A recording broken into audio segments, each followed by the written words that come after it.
வரைக்குமே ஃபோனில் பேசுகிறாலும் ஐயோ நேரில் பார்த்தோன்னா அம்மா எப்படி இருக்குன்னு கேட்பான். ஆனால் ஃபோன் பண்ணுற பழக்கமே கிடையாது. இலக்கலை வந்து கலைய கல்யா ஒரு பேரை வைங்க சாமி, ரெண்டு பேரை வச்சுருந்தாட்டி அம்மா பேர் மாதிரி ஊர் பேரை முன்னாடி வைங்க அப்படின்னு சொல்லிட்டு கலாகல்யாணம் சாமி. ஆமாம், அவங்களும் வந்து பார்த்தீங்கன்னா மறக்கவே இல்லை.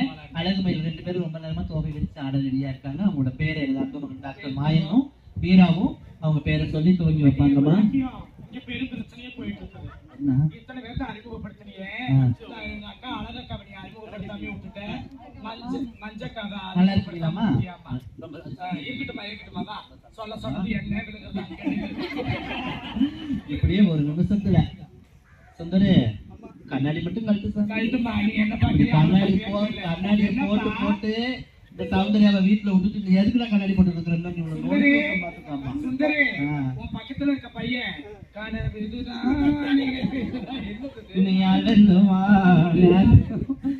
அழகிட்டாங்க போடுங்க சார், அதனால ஒண்ணு தப்பு கிடையாது. போட்டுருக்கீங்க. மஞ்சு வந்திருக்காங்க, சாமி பேட்டிகள் எப்படி இருக்காங்க? இப்ப வந்து பவ்யமா இருக்கா. இது நான் போய் அங்க பக்கத்துல உட்கார்ந்ததுக்கு அப்புறம் தான் நிறைய விஷயங்களை என்கிட்ட பேசுவா. ஆமா, ஓப்பனா பேசுனா தான் பிரச்சனை. காலையில படுத்து வச்சுட்டு உட்காந்துருக்கா. சரி, நம்ம ரொம்ப நேரமா பேசிட்டு இருக்கோம். அழகு மயில் 2 பேரும் ஆட ரெடியா இருக்காங்க. என்னம்மா மாயன், அவங்க 2 பேரோட பேரை சொல்லி அழகா ஸ்டேஜுக்கு கூப்பிடுங்க. வீரா மைக்கு கையில வாங்குங்க, தனமாட்டத்துக்கு கொடுங்கம்மாங்க. 2 நாளைக்கு கூட பேச மாட்டான். அவளை புகழ்ந்து பேசாது.